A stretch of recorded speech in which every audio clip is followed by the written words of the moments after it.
Hello everyone, welcome to our family cartoon. Subscriber எண்ணிக்கை என்னதான் கூடினாலும் viewers வர வர குறைஞ்சிக்கிட்டே போகிறாங்க. அதுக்கான ரீசன் என்னன்னு எனக்கும் தெரியல. உங்களுக்கு தெரிஞ்சால் கமெண்ட் பண்ணுங்கள்.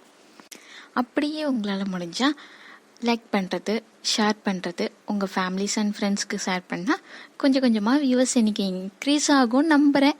தேங்க்யூ. மறக்காமல் அந்த பெல் பட்டனை கொஞ்சம் தட்டி விட்டு போங்க. வரவர இந்த வெயிலும் மழையும் சேர்ந்து நம்மகிட்டே கண்ணாமூச்சி விளையாடுது. இப்பதான் நல்ல வெயில் அடிச்சுது. உப்பு புளிமாக எல்லாத்தையும் காய போடலாம்னு நினைச்சேன். அதுக்குள்ள அந்த மழை வந்துருச்சு. எப்படி வேதா எங்க இருக்க? அந்த துணியெல்லாம் போய் எடுத்துட்டு வாப்போ. காலு கையெல்லாம் வலிக்குது. கொஞ்சம் செத்த நேரம் உட்காரேன். காதே கேட்டு தலையாது இந்த பிள்ளைகளுக்கு. நம்ம தொண்டை தனியா தான் வத்த வைக்காவே. என்னம்மா அப்பவே எடுத்து வச்சுட்டேம்மா. எடுத்து வச்சா மட்டும் போதுமா? அதை எவன் மடிச்சு வைப்பான்? அதுக்கு உங்க அப்பா நான் வருவான். எடுத்து வைக்கிறதே பெருசு, இதுல மடிச்சு வர வைக்கணுமா? இன்னைக்கு திருத்தன்னு முடிச்சுட்டு கிடக்க. போய் வேலையை பாரு.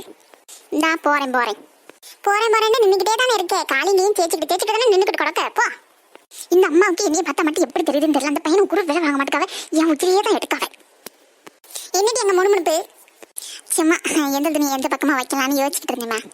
நீ யோசிச்சு கிழிச்சதெல்லாம் போதும். போ. துணி கிழிக்காம பொத்துனாப்புல பூ போல துவைச்சிருக்கேன். எப்படி பூ போல துவைச்சிருக்கேன். ஒழுங்கா அதை பூ போல மடிச்சு வைப்பா. பூவை எப்படிமா மடிச்சு வைக்க முடியும்? பூவை கட்டி தானமா வைக்க முடியும்? இது வாய் அடிச்சுட்டே தான் இருப்பியா? உன் வாய் ஓயவே ஓயாதா? அதே கேள்வி நான் திருப்பி கேட்டா என்ன முணுமுணுத்து கிடக்குற வாயிலேயே? பூ போல துவைச்சு வச்சிருக்கேன்னு சொன்னேன். பூவை துவைச்சு வச்சிருக்கேன்னு சொல்லல. சரியா? புரிஞ்சுக்கிட்டு பேசணும். வாய் நல்ல வாய். சாப்பாட்டை குறைச்சா சரியா வந்துடும். போ. ஆமா, இல்லாட்ட மட்டும் 3 வேளையும் பிரியாணியா ஆக்கி போடுது. எல்லாம் பழைய கஞ்சியும் இந்த சுண்டை வத்த குழம்பும் தான். வேற என்ன தப்பு செஞ்சு போடுதியா நீங்க? ஆமா, நீ கிழிக்கிற கிழிப்புக்கு நல்ல விதவிதமா முட்டை 3 வேளையும் சுடுதாதமா போடுவாவே. உங்க அப்பா வாங்குற சம்பளத்தை குடும்பத்தை நடத்துறதே பெருசா இருக்கு. அதையும் உங்களுக்கு வடிச்சு கொட்டிக்கே என் கையெல்லாம் தேங்கி போகுது. என்னடா இன்னும் இந்த வேலைக்கு சொல்லலையேன்னு பார்த்தேன். என்ன படுத்துட்டு எனக்கு பச்சிக்கு இது உங்ககிட்ட பஞ்சாயத்து பண்ணியே டெய்லி என் வாய் கைக்கு காலு தலையிலன்னு எல்லாம் வலிக்குது. இனியே டென்ஷன் ஏத்தாத பார்த்துக்க.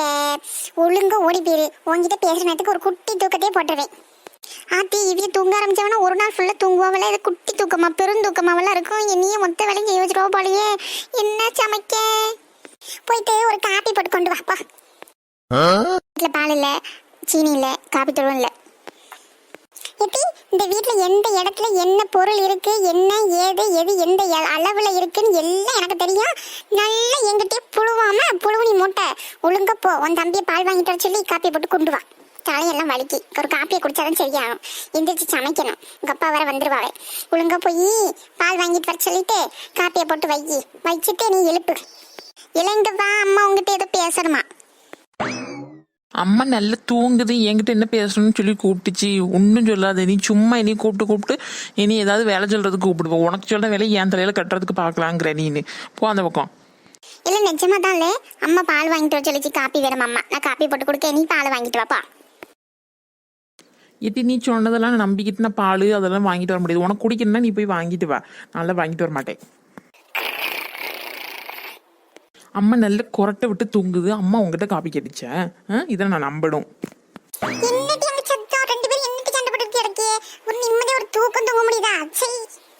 எப்பா பாரு வாழேன்னு கத்திக்கிட்டு பக்கத்து வீட்டு பிள்ளைலாம் போய் பாருங்க. 2 பேரும் சேர்ந்துக்கிட்டு.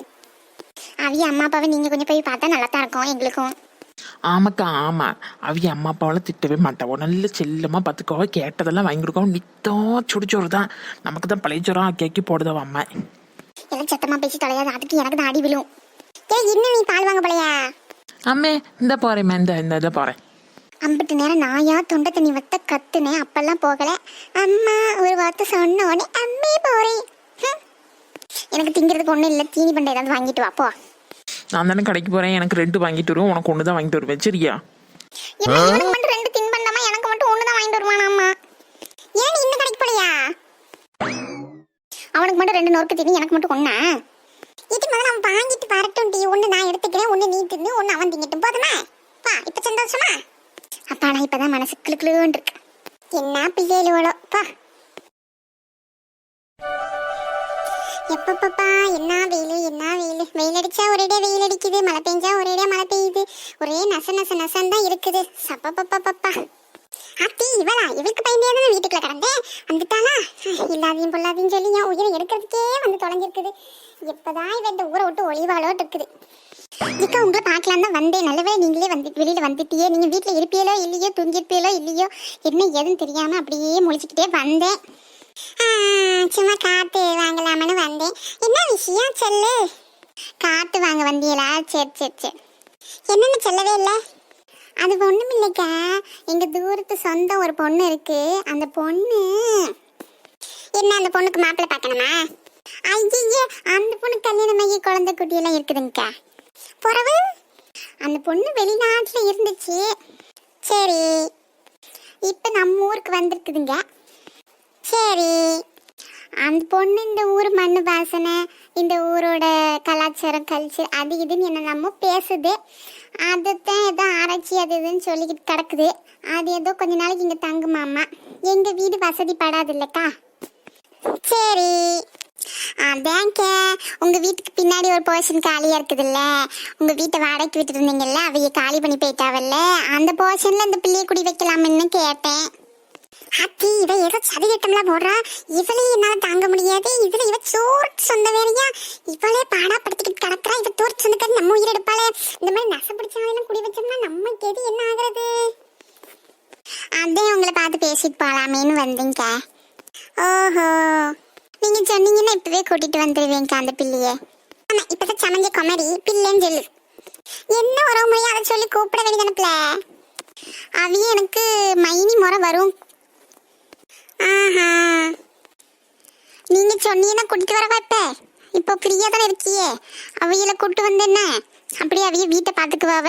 சௌரியப்பட்டுச்சுன்னா உடனே அட்வான்ஸ் வாடகையை வச்சுட்டதை எல்லாத்தையும் பேசிக்கலாம் நம்ம. அது நான் அந்த வீட்டை குடி வைக்கலாம் தான் இருந்தேன். அந்த வீட்டில் கொஞ்சம் வேலை பார்க்க வேண்டியது இருக்கு.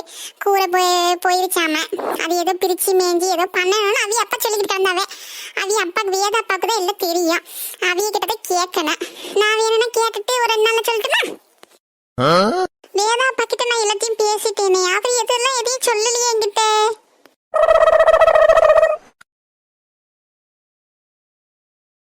அத்தி இவ வில்லாதி வில்லியாண்டா இருக்கா. அவைய அப்பா கிட்டே பேசிட்டாளா? போச்சுப்பா, இப்ப என்ன சொல்லி சமாளிக்க? ஏதாவது சொல்லணுமே. இந்த மூளைக்கு ஒன்னும் எடுபட மாட்டேங்குது. இப்பன்னு பார்த்து மட்டுப்பட மாட்டேங்க. ஆமா, நீ அவைய அப்பா கிட்ட எப்ப பேசுனே? நேத்து தான் பேசுனேக்கா. அவைய சரி கூட்டிட்டு வா பாப்போம் அப்படின்னாரு. ஓஹோ, ஆனா அவைய அப்பா இன்னைக்கு காலையில அப்படி சொல்லலையே என்கிட்ட. ஏதோ வேலை இருக்குதாமா, இன்னைக்கு காலையில போய் திறந்து பார்த்தாரு. நீ சொன்னதுனால திறந்து பார்த்துருப்பாருன்னு நினைக்கிறேன்.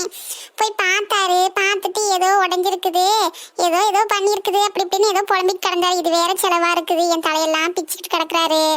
என்ன பண்ண போறாரு தெரியல. அதெல்லாம் செலவாகும். அதெல்லாம் பார்த்து முடிச்சு இது பண்றதுக்கு எப்படியும் ஒரு 6 மாசம் ஆகும்னு நினைக்கிறேன். அது வரைக்கும் அவைய இருப்பாவளா இல்ல அதுக்குள்ள கிளம்பி போயிடுவாங்களா? அந்த அவைய 1 வருஷம் இருப்பாவன்னு நினைக்கிறேன்க்கா. ஆஹா, சரி சரி, அப்போ ஒரு 6 மாசம் கழிச்சு வர சொல்லேன். அது வரைக்கும் எங்கேயாவது தங்க வையே பார்க்கலாம். இது எப்படி செலவாகும்? அவைய அப்பா இப்பெல்லாம் ரெடி பண்ணி இது பண்ண மாட்டாவே. அதுவும் வெயில் நல்ல சொல்லு நடிக்கணும். இப்ப மாறி மாறி மழையும் வெயிலுமா போய்கிட்டு இருக்குது இல்ல, அதனால இப்பெல்லாம் எதுவும் சரி பண்ண முடியாது. அதனால வெயில் நல்லா அடிக்கும் போது தான் பண்ண முடியும். இந்த மே மாசம் ஏப்ரல் மாசம் தான் பண்ண முடியும். இப்போ இந்த ஜூலை தானே, ஜூலைல எல்லாம் ஒன்றும் பண்ண முடியாது. அப்படியாக்கா, சரி, நான் வேதா அப்பா கிட்ட பேசிக்கிறேன். இவன் நம்ம வாயை புடுங்காம விட மாட்டாளே. அவைய அப்பாவுன்னு சொல்லிட்டு கிடக்காளே. இவருக்கு ஏதாவது ஒண்ணு பண்ணணுமே. என்ன பண்ணேன்? சரி, நீங்க இவ்வளவு தூரம் சொல்றதுனால அவைய அப்பாவுக்கே போன் போட்டு கேட்போம். சரி, கேளுங்க. ஹலோ வேதாப்பா, இந்த சங்கீத அக்கா வந்திருக்காவே, அவைய கிட்ட என்ன சொன்னீங்க? இவ யாருக்கிட்ட போன்ல பேசிக்கிட்டு இருக்கா? அக்கி, இந்நேரம் பார்த்துதான் இந்த மனசை வரணுமா? போச்சு, என்ன செய்ய போறேனே தெரியலையே. நல்ல வசமா மாட்டிக்கிட்டேனே. ஏக்கா, அது அவி அப்பாவுக்கு லைனே போக மாட்டுக்கு. இந்த அவி அப்பாவளே வந்துட்டாவளே. அண்ணே வர சொன்னியே. அத்தி மொட்டையெல்லாம் கேட்கறா இவ வர சொன்னியன்ட்டு. இவர் வேற சரி வாமான்னு சொல்லி உள்ள கூட்டிட்டு போய் வீட்டெல்லாம் கம்மிப்பாரு இந்த ஆளு. என்னம்மா, அந்த பிள்ளைய கூட்டிட்டு வரலையா? யாரோ ஒரு பிள்ளைய கூட்டு வரேன்னு சொன்னேன், வரலையா? அதுதானே அக்கா கிட்டே ஒரு வார்த்தை கேட்டுக்கலாமேன்னு வந்தேன். ஆனா அவையே நீங்க ஏதோ வேலை பார்க்கணும்னு சொன்னியாமா, 6 மாசம் ஆகுன்னு சொல்றாவே அக்கா. இவ ஏதோ நமக்கு ஸ்கெட்சு போட்டிருக்கா போல, ஏதோ பிள்ளையை கூட்டு வந்து குடி வைக்கிறது இவளுக்கு பிடிக்கல போல, அதான் அப்படி சொல்லியிருப்பாவளோ. என்ன சொல்ல இப்ப இவ வேற வந்து நிக்காளே, என்ன சொல்ல. நான் வேற இது தெரியாம இப்போ அந்த பிள்ளையை வேற கூட்டிட்டு வரலையான்னு கேட்டுட்டேன். வீட்டுக்கு போய் என் கை வேற கால் வேற பிச்சிருவாளே இவ. என்னண்ணே ரொம்ப நேரம் யோசிக்கியே, சொல்லுங்க. ஆமா ஆமா ஆமா, அது ஒரு சின்ன வேலை இருக்குது, அதுக்கு ஒரு 6 மாசம் ஆகும் தான். அது வரைக்கும் யாரையும் குடி வைக்க வேணாம்னு காலையில தான் பேசினேன். எனக்கு வர வர ஞாபகம் வந்து ஜாஸ்தி ஆகிக்கிட்டே போகுதா, அதான் நானும் மறந்துட்டேன். ஆமா ஆமா, வள்ளி சொன்னால அதான் அந்த வேலை தான். ஏன்னா என் வீட்டுக்கார அந்த வீடு ரிப்பேர் பண்ற வேலையில தானே இருக்காரு, அவரை வேணா ஒரு எட்டு வந்து பார்த்துட்டு வர சொல்லட்டுமா?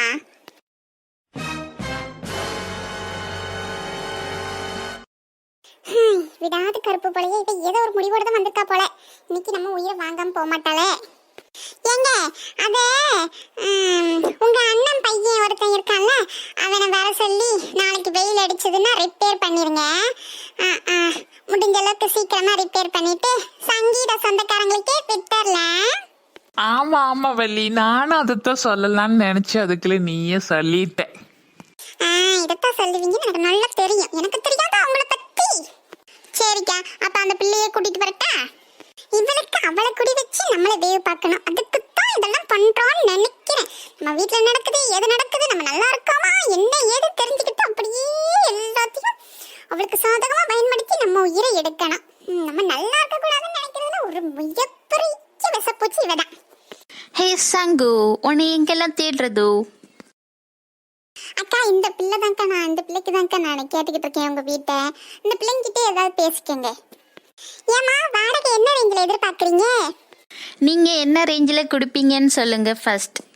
இதுக்கு முன்னாடி இருந்தவங்க வந்து 6000 ரூபாய் கொடுத்துக்கிட்டு இருந்தாங்க, 40,000 ரூபாய் அட்வான்ஸ். எனக்கு ஓகே தான் ஆண்டி. அப்புறம் சில கண்டிஷன் எல்லாம் இருக்குது, அதுக்கெல்லாம் நீ ஓகேவா இருந்தா நாளைக்கே வந்துடலாம் ரிப்பேர் பண்ணிட்டோம்னா. என்னென்ன கண்டிஷன்னு சொல்லுங்க, நான் அதுக்கு ஓகேவான்னு பார்க்குறேன். காலையில சீக்கிரமா எழுந்திரிச்சு பெருக்கி கூட்டி நல்ல தண்ணி தெளிச்சு அழகா கோலம் போட்டுறணும். என் வீட்டையும் சேர்த்து பெருக்கி தெளிச்சு கோலம் போட்டுறணும். முன்னாடி இருந்தவங்க அதான் பண்ணிக்கிட்டு இருந்தாங்க, பண்ணி கொடுத்துடணும். கோலமா? கோலம் எனக்கு போட தெரியாதே. என்ன சங்கீதா, உனக்கு எதுவும் தெரியாதா? நான் என்னென்ன கண்டிஷன் போடுவேன்னு உனக்கு தெரியும், அதெல்லாம் சொல்லி முதலே கூட்டு வர மாட்டியா நீனு? ஏக்கா அந்த பிள்ளைக்கு கோலம் போட தெரியாது, அது எனக்கு தெரியலல்ல, நான் அதை சொல்ல மறந்துட்டேன்க்கா கண்டிஷன் எல்லாம். சரி எல்லாம் அவையிலே பேசிக்கிட்டோன்னு விட்டுட்டேன். அதுக்கு என்கிட்ட ஐடியா இருக்குது ஆன்ட்டி. அதுக்கு கோலம் ஸ்டிக்கர்ஸ்லாம் நிறைய இருக்குது, விதவிதமான ஸ்டிக்கர்ஸ் யூஸ் பண்ணிக்கலாம். அப்படி இல்லைன்னா கோலம்க்குன்னு தனியாக ஏதோ பிளேட் மாதிரி விற்கும், அதில் பொடியை தூவி விட்டோம்னா அடியில் கோலம் விழுந்துடும். அது ஓகே தான் எனக்கு, அந்த வேலை ஓகே. நான் காலையில் 5:30க்கெலாம் எழுந்திரிச்சிருவேன் ஆன்ட்டி, ஸோ நோ ப்ராப்ளம். எனக்கு எக்ஸசைஸ் பண்ணுவேன், அது கூட இந்த வீட்டு பெருக்கிறது இதெல்லாம் எனக்கு வந்து க்ளீனிங் ஒர்க்கெல்லாம் ரொம்ப பிடிக்கும். நான் க்ளீனிங் வந்து வீட்டை ரொம்ப நீட்டாக க்ளீனாக மெயின்டைன் பண்ணுவேன் aunty, so don't worry about it. நம்ம எந்த பால் போட்டாலும் 6 அடிச்சோம் போலயே இந்த பிள்ளை. சரிம்மா, வீட்டில் வந்து 2 பேர் தான் அலவுடு, வேற யாரும் வரக்கூடாது போகக்கூடாது. போகிறத வச்சு எனக்கு பிரச்சனை இல்லை, நீனே ஒன்று போக இன்னும் ஒருத்தர் மட்டும் வரலாம் போகலாம், சரியா? உங்கள் வீட்டுக்கார் வரலாம் போகலாம். அதே மாதிரி குழந்தைங்க இருந்தால் அவங்களையும் கூப்பிட்டு வச்சுக்கலாம், பிரச்சனை இல்லை. 3வது மனுஷங்க யாரும் வரக்கூடாது போகக்கூடாது, வந்து தங்குற வேலையெல்லாம் வச்சுக்கூடாது. வந்தாலும் 2 நாள் அனுப்பி விட்டுறணும். ரொம்ப நாள் தங்குனீங்கன்னா எக்ஸ்ட்ரா வாடகை கேட்பேன், என்கிட்ட கோச்சிக்கப்படாது, இப்போவே சொல்லிட்டேன். அதே மாதிரி கரண்ட் பில்லு தனி, தண்ணி பில்லு தனி, அப்புறம் அந்த தண்ணிக்கு சார்ஜுன்னு சொல்லிட்டு மாதம் ஒரு 500 ரூபா எக்ஸ்ட்ரா கொடுக்கணும் போர் தண்ணிக்கு. அப்புறம் வேறு என்னது இருக்குது, அவ்வளோதான். இந்தியாவுக்கு நான் தனியாக தான் வந்திருக்கேன் ஆன்ட்டி, ஸோ நோ ப்ராப்ளம். என்னோடய husband is so busy, so not at all about it.